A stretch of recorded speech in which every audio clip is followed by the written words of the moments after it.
Ambala Cantt PWD rest house में गृह मंत्री अनिल विज ने जनता दरबार लगाया, जिसमें पूरे प्रदेश से हजारों की संख्या में फरियादी अपनी फरियाद लेकर पहुंचे।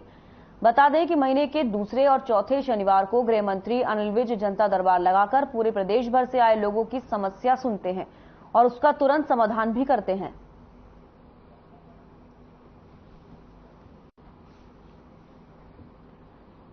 Ambala Cantt PWD rest house में गृह मंत्री अनिल विज ने जनता दरबार लगाया, जिसमें पूरे प्रदेश से हजारों की संख्या में फरियादी अपनी फरियाद लेकर पहुंचे।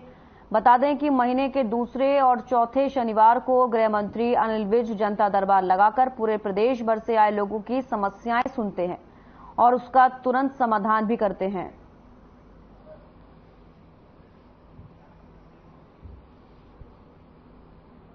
तो Ambala Cantt PWD rest house में गृह मंत्री अनिल विज ने जनता दरबार लगाया, जिसमें पूरे प्रदेश से हजारों की संख्या में फरियादी अपनी फरियाद लेकर पहुंचे और अगर उन्हें कोई समस्या या कुछ ऐसी परेशानी होती है तो वो सीधे तौर पर गृह मंत्री से कह सकते हैं। जिसके बाद महीने के दूसरे और चौथे शनिवार को गृह मंत्री अनिल विज जनता दरबार लगाकर पूरे प्रदेश भर से आए लोगों की समस्याएं सुनते हैं और साथ ही उसका समाधान भी करते हैं। तो जनता दरबार में खासा भीड़ देखने को मिलती है, साथ ही लोग अपनी अपनी समस्याओं को लेकर जनता दरबार पहुंचते हैं और गृह मंत्री अनिल विज से जनता दरबार में लोगों के द्वारा अनेकों समस्याओं का समाधान भी किया जाता है।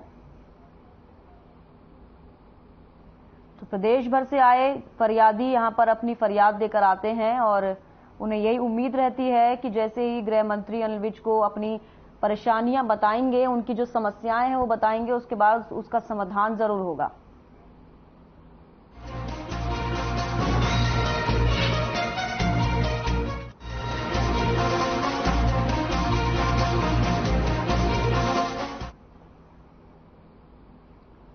हरियाणा सरकार में कैबिनेट मंत्री मूलचंद शर्मा से हमारे संवाददाता मोनू पंचाल ने खास बातचीत की। क्या कुछ कहा मूलचंद शर्मा ने, आपको सुनाते हैं।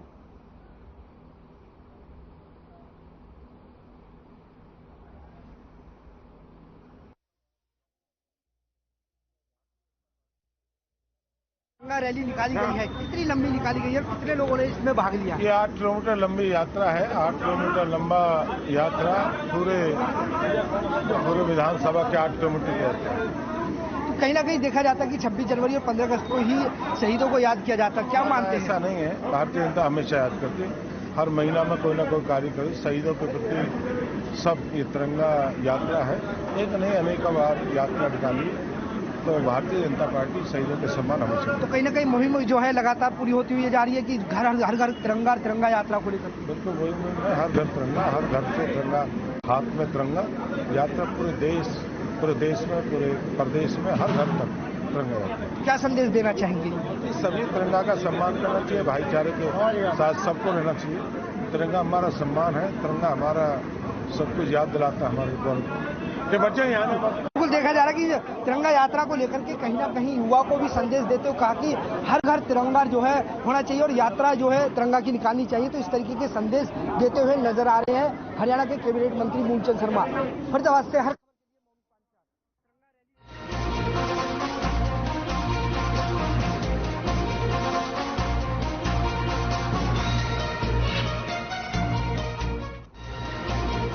आज इंद्री के गांव डबकौली में सुबह 11:30 बजे सीएम मनोहर लाल जनसंवाद कार्यक्रम में लोगों की समस्याएं सुनेंगे। इंद्री के बाढ़ग्रस्त गांव के किसान सीएम मनोहर से मिलेंगे।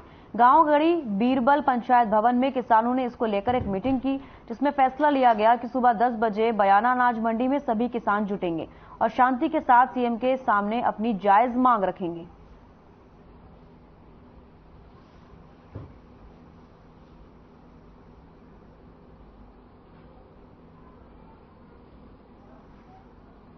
में कल सोरागढ़ी बिरबल और चगामा की पंचायत हुई किसानों की, और इसमें फैसला लिया गया कि जो ये बाढ़ की वजह से जो खेत खराब हुए, जो इनमें 4-5 फीट मिट्टी चढ़ गई, तो इसका क्या कराया जाए, इसका क्या हल निकाला जाए। तो इसके हल के लिए कल मुख्यमंत्री से मिलने का उन्होंने प्लान बनाया है। तो एक बार दरखास्त देकर देख लें, कुछ बढ़ता है तो ठीक है, नहीं तो फिर आगे कार्रवाई देखेंगे क्या होगा। जो बाढ़ग्रस्त गांव हैं, इटली के 1.5 दर्जन गांव हैं, उनमें जो 10 जुलाई को एक बाढ़ आई थी, उसमें रेत और मिट्टी बड़ी मात्रा में आई। किसानों ने एक मांग रखी सरकार से, भाई ये उठना चाहिए, बिकना चाहिए, क्योंकि खुली मार्केट में बहुत अच्छा रेट मिट्टी का। सरकार एक काला कानून लेके आई है, जो बड़ी बड़ी एजेंसियां, बड़े बड़े ठेकेदार हैं, उनको ये मिट्टी बेचेगी, उनको अधिकार देंगे, वो मिट्टी बेचेंगे, और जो मिट्टी से कमाई होगी उसका 2 हिस्सा सरकार का, 1 हिस्सा किसान का। जो ये 2 हिस्सा सरकार का, 1 हिस्सा किसान का, सरकार ने ये आदेश जारी किए हैं, जो किसानों के गले से बिल्कुल भी नहीं उतर रहा। आज अपने गांव बड़ी बिरबल में बाढ़ग्रस्त एरिए के कुछ गांव के किसान आए हुए हैं। अपनी समस्याओं को लेकर हमने एक बैठक की है, जिसमें हमारे मेन मुद्दे हैं कि यमुना के पानी के कारण जो खेतों में रेत चढ़ा है, काफी ज्यादा चढ़ गया, जिसमें 3-3, 4-4 फुट रेत चढ़ गया है। किसान पहले ये आपदाओं का मारा पड़ा है और अब एक और आपदा उसके ऊपर गिर गई है। हर एक किसान के पास ना कोई साधन है, ना कुछ है, तो इसलिए उनको दिक्कत बहुत ज्यादा है। इसलिए आज हम कल कलेक्टर साहब पहुंच रहे हैं गाँव डबकोली में 11:30 बजे। तो आप किसान साथियों से भी हमें यही उम्मीद है कि आप हमारा साथ देंगे। हम अपनी मांगे, जो हमारी मांगे हैं किसान के मुद्दे को लेकर, बाढ़ग्रस्त एरिए को लेकर, तो हम मुख्यमंत्री के साथ सामने उनको रखेंगे। अभी हाल ही में जो बाढ़ आई थी करनाल यमुनानगर इस क्षेत्र में, और इस यमुना की बाढ़ के कारण बहुत बड़ा नुकसान हुआ था, जिससे फसलें खराब हो गई थी। न तो अब तक उन फसलों का मुआवजा मिला और ना ही अभी कोई गिरदावरी, स्पेशल कोई गिरदावरी हुई है। उसके लिए दूसरे खेतों में काफी रेत जमा हो गया है, उसको उठाने में दिक्कत आ रही है। सरकार ने उसके लिए अगर गए डिमांड करने, तो उसके लिए नया फरमान जारी कर दिया कि 2 हिस्से सरकार रखेगी और 1 हिस्सा रेत का, जो रेत से जो आमदन होगी उसका 1 हिस्सा किसान को दिया जाएगा।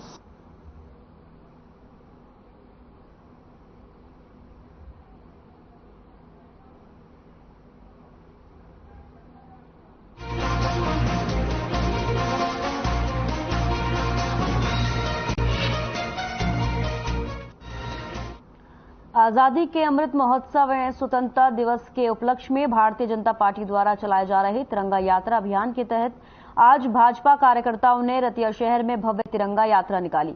इस तिरंगा यात्रा में सिरसा लोकसभा सांसद सुनीता दुग्गल, बीजेपी जिला अध्यक्ष बलदेव सिंह ग्रोहा, विधायक लक्ष्मण दास नापा सहित भाजपा के सैकड़ों कार्यकर्ता शामिल हुए।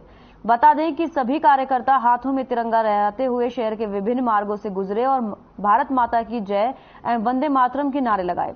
इस दौरान शहीदों के स्मारक की मिट्टी को कलश में भरकर इस तिरंगा यात्रा में शामिल किया गया, जो कि दर्शनीय एवं शोभा का केंद्र रही।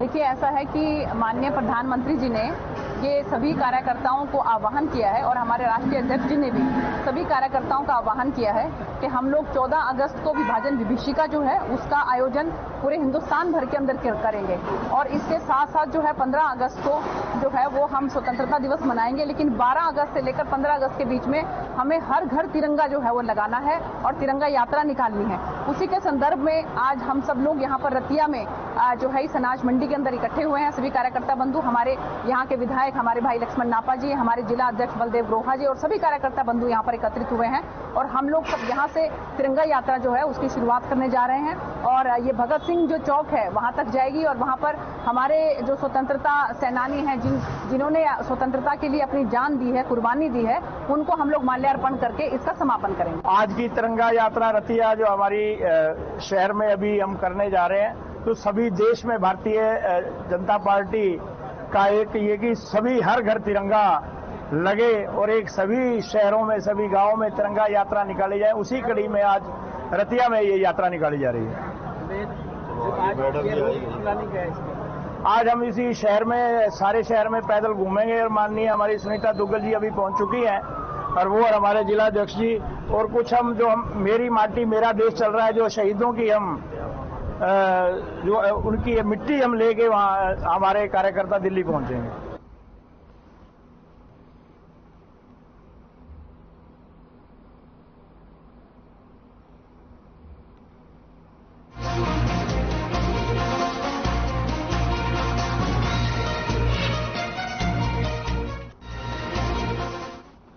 बल्लभगढ़ विधानसभा में तिरंगा यात्रा का कैबिनेट मंत्री मूलचंद शर्मा ने शुभारंभ किया। बता दें कि देश के बलिदानियों और भारत मां के वीर सपूतों को सच्ची श्रद्धांजलि अर्पित करने के लिए तिरंगा यात्रा निकाली जा रही है। बता दें कि करीब 4 किलोमीटर लंबी यात्रा सेक्टर 3 के पुल से शुरू होकर तिगांव रोड, मोहना रोड होते हुए सेक्टर 2 परिवहन मंत्री मूलचंद शर्मा के कार्यालय पर पूरी होगी। वहीं सैकड़ों बीजेपी कार्यकर्ताओं और शहर के गणमान्य लोगों ने तिरंगा यात्रा में हिस्सा लिया। बल्लभगढ़ तिरंगा यात्रा में बीजेपी के जिलाध्यक्ष गोपाल शर्मा, हरको बैंक के चेयरमैन हुकुम सिंह भाटी, किसान मोर्चा के जिलाध्यक्ष सुखबीर मलेरना, बीजेपी नेता टीपरचंद शर्मा सहित शहर के गणमान्य लोग और बीजेपी के पदाधिकारी शामिल हुए।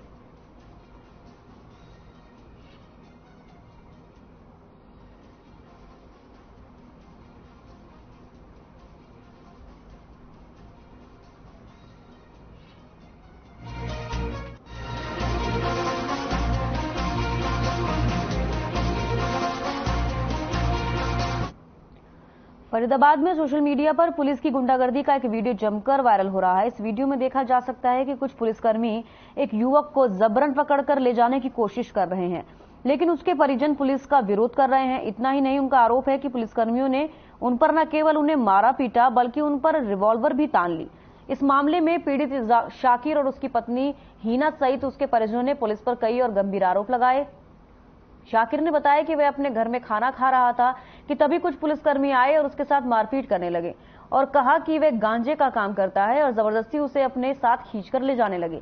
जब इस बात का उसकी मां और उसकी पत्नी हीना ने विरोध किया तो पुलिसकर्मियों ने उनके साथ भी मारपीट की।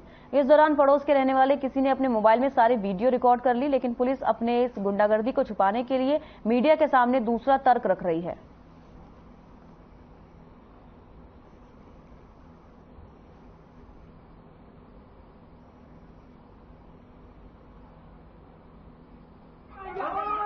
इस बात पे हुआ था कि हमारा लड़का घर में सोया हुआ था।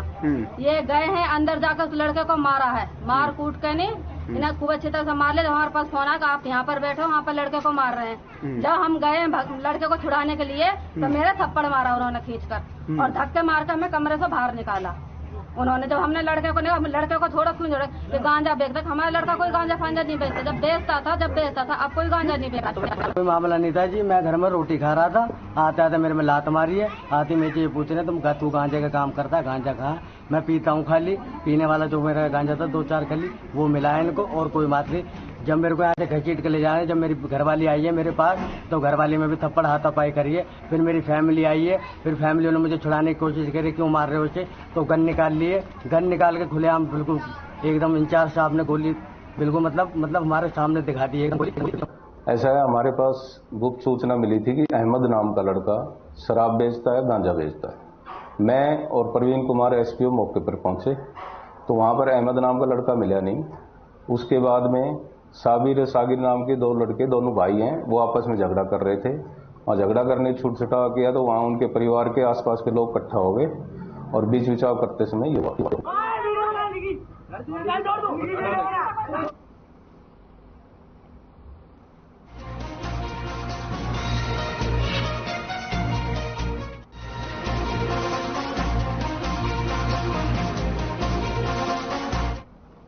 रेवाड़ी में 15 अगस्त को स्वतंत्रता दिवस समारोह आजादी अमृत महोत्सव की श्रृंखला में मेरी माटी मेरा देश अभियान को समर्पित करते हुए राष्ट्र प्रेम की अवधारणा के साथ मनाया जाएगा। समारोह की गरिमा के मद्देनजर रविवार को फाइनल रिहर्सल हुई। रिहर्सल में डीसी मोहम्मद इमरान रजा बतौर मुख्य अतिथि उपस्थित हुए और परेड का निरीक्षण किया और मार्च पास्ट की सलामी दी। रिहर्सल के दौरान विद्यार्थियों ने सांस्कृतिक कार्यक्रम में बेहतरीन प्रस्तुति दी।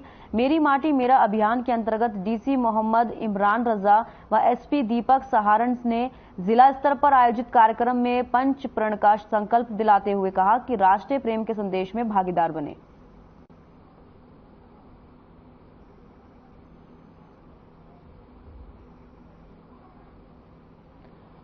तो रेवाड़ी में 15 अगस्त को स्वतंत्रता दिवस समारोह आजादी अमृत महोत्सव की श्रृंखला में मेरी माटी मेरा देश अभियान को समर्पित करते हुए राष्ट्रीय प्रेम की अवधारणा के साथ मनाया जाएगा। समारोह की गरिमा के मद्देनजर रविवार को फाइनल रिहर्सल हुई। रिहर्सल में डीसी मोहम्मद इमरान रजा बतौर मुख्य अतिथि उपस्थित हुए और परेड का निरीक्षण किया और मार्च पास्ट की सलामी ली। रिहर्सल के दौरान विद्यार्थियों ने सांस्कृतिक कार्यक्रम में बेहतरीन प्रस्तुति दी। मेरी माटी मेरा अभियान के तहत डीसी मोहम्मद इमरान रजा व एसपी दीपक सराण ने जिला स्तर पर आयोजित कार्यक्रम में पंच प्रण का संकल्प दिलाते हुए कहा कि राष्ट्र प्रेम के संदेश में भागीदार बने। तो कार्यक्रम का फाइनल रिहर्सल चल रहा है। तस्वीरों में आप देख सकते हैं 15 अगस्त को स्वतंत्रता दिवस समारोह आजादी अमृत महोत्सव की श्रृंखला में मेरी माटी मेरा देश अभियान को समर्पित करते हुए राष्ट्र प्रेम की अवधारणा के साथ ही मनाया जाएगा, जिसको लेकर रिहर्सल की जा रही है। रिहर्सल के दौरान विद्यार्थियों ने सांस्कृतिक कार्यक्रम में बेहतरीन प्रस्तुति भी दी। मेरी माटी मेरा अभियान के अंतर्गत डीसी मोहम्मद इमरान रजा व एसपी दीपक सहारण ने जिला स्तर पर आयोजित कार्यक्रम में पंच प्रण का संकल्प दिलाते हुए कहा कि राष्ट्रीय प्रेम के संदेश में भागीदार बने। तो लगातार इस तरीके की अपील की जा रही है और उस पर लोग खरा उतरे। उसको लेकर आपको बता दें कि एसपी दीपक सराण ने जिला स्तर पर आयोजित कार्यक्रम में पंच प्रण का संकल्प दिलाते हुए कहा कि राष्ट्रीय प्रेम के संदेश में भागीदारी बने।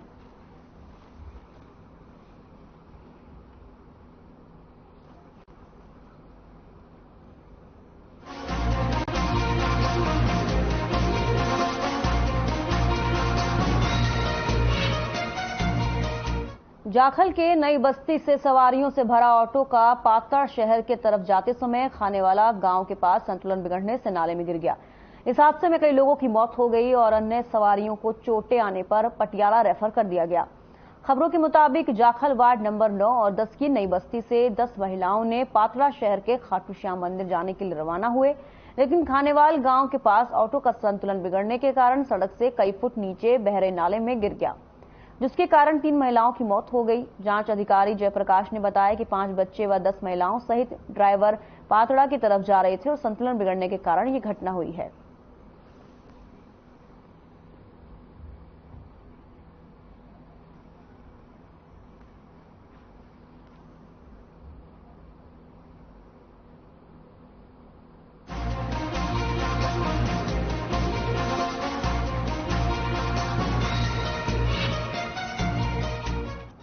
दो 2017 में फरीदाबाद को आवारा पशुओं से मुक्त जिला घोषित किया गया था और शहर के आवारा पशुओं को गौशालाओं में भेज दिया गया था, लेकिन इसके बाद नगर निगम आंख मूंद कर बैठ गया और अब आलम यह है कि फरीदाबाद में आवारा पशुओं का आतंक दिन प्रतिदिन बढ़ता जा रहा है और आए दिन आवारा पशुओं के लोगों को चोटिल करने की घटनाएं सामने आ रही हैं। बता दें कि मामला दिल्ली के बदरपुर से सटे फरीदाबाद के सेहतपुर इलाके का है, जहां एक गाय ने एक स्कूली बच्ची को बुरी तरह से रौंद दिया, जबकि दूसरी घटना नगला इलाके की है, जहां एक युवक रात को ड्यूटी करके लौट रहा था, तभी सांड और एक गाय ने उसकी बाइक में टक्कर मारकर उसे नीचे गिरा दिया और फिर सींगों से युवक पर हमला कर दिया, जिसके चलते युवक बुरी तरह से घायल हो गया। हमले में युवक की बाइक भी तहस नहस हो गई।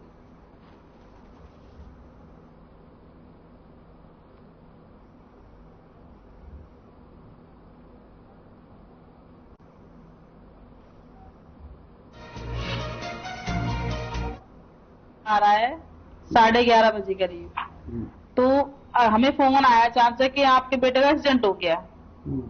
अब जैसे कि हम पहुंचे वहां पता किया है सबसे, तो पता चल रहा है कि बाइक में एक सांड और गाय ने दोनों ने हमला किया है। उसके बाद जैसे ये उठाया, उठने के बाद पड़े पे भी फिर दोबारा सांड ने फिर दोबारा इसको मार दिया पड़े पे में, सीधा और सींग उसके अंदर घुस गया।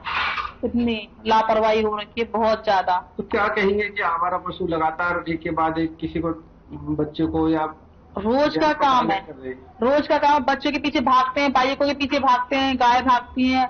इतनी लापरवाही नगर निगम वालों की कि इतने ये नहीं है कि रात में मतलब पशु कहाँ बैठे हैं, किसी को भी हमला कर रहे हैं। इंसान से ज्यादा तो खतरनाक जानवर हो रखे हैं इस टाइम।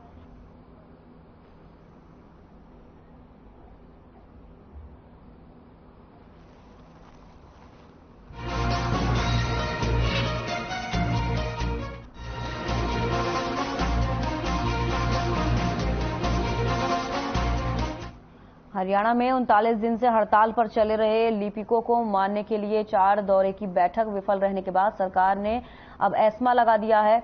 मुख्य सचिव संजीव कौशल ने शनिवार को हड़ताली कर्मचारियों पर एस्मा लगाने का आदेश जारी कर दिया। इससे बेपरवाह लिपिक एसोसिएशन ने आंदोलन जारी रखने का ऐलान किया है, जिससे टकराव के हालात बन गए हैं। प्रदेश में लिपिक 5 जुलाई से हड़ताल पर हैं। हड़ताली कर्मचारियों पर सरकार काम नहीं तो वेतन नहीं का नियम पहले ही लागू कर चुकी है। हड़ताल को तोड़ने के लिए सरकार ने अब एस्मा लगाया है।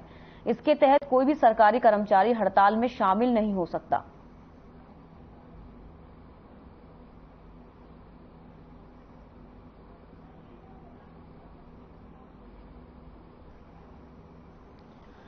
हरियाणा में 39 दिन से हड़ताल पर चले रहे लिपिकों को मनाने के लिए 4 दौर की बैठकें विफल रहीं और उसके बाद सरकार ने अब एस्मा लगा दिया। मुख्य सचिव संजीव कौशल ने शनिवार को हड़ताली कर्मचारियों पर एस्मा लगाने का आदेश जारी किया है। इससे बेपरवाह लिपिक एसोसिएशन ने आंदोलन जारी रखने का ऐलान कर दिया है, जिससे टकराव के हालात बन गए हैं। प्रदेश में लिपिक 5 जुलाई से हड़ताल पर हैं। हड़ताली कर्मचारियों पर सरकार काम नहीं तो वेतन नहीं का नियम पहले ही लागू कर चुकी है। हड़ताल को तोड़ने के लिए सरकार ने अब एस्मा लगाया है। इसके तहत कोई भी सरकारी कर्मचारी हड़ताल में शामिल नहीं हो सकता। तो 39 दिन से हड़ताल पर चल रहे हैं लिपिक और आपको बता दें कि हड़ताल को तोड़ने के लिए सरकार ने अब एस्मा लगाया है और इसके तहत कोई भी सरकारी कर्मचारी अब हड़ताल में शामिल नहीं हो सकता है।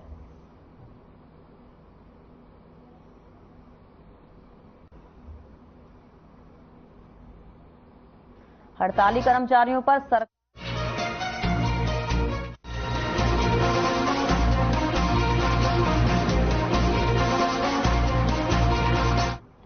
खबर अंबाला से है, जहां छावनी के तोपखाना इलाके में सिक्योरिटी एजेंट की सूचना पर पुलिस ने रेड करके एक घर से जुआ खेलते हुए 4 लोगों की गिरफ्तारी की।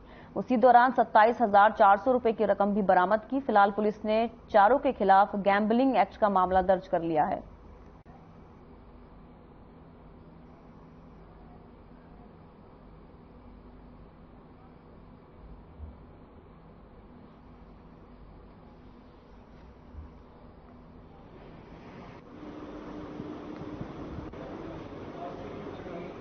थाना चौकी के अंतर्गत आता है। वहाँ पर जो थाना पुलिस को सूचना मिली थी कि घर में जुआ खेला जा रहा, यहाँ पुलिस पार्टी ने रेड की और 5 आदमियों को जुआ खेलते काबू किया। 27,485 रुपये से बरामद हुए हैं, जिनके खिलाफ गैम्बलिंग अधिनियम का मुकदमा दर्ज किया।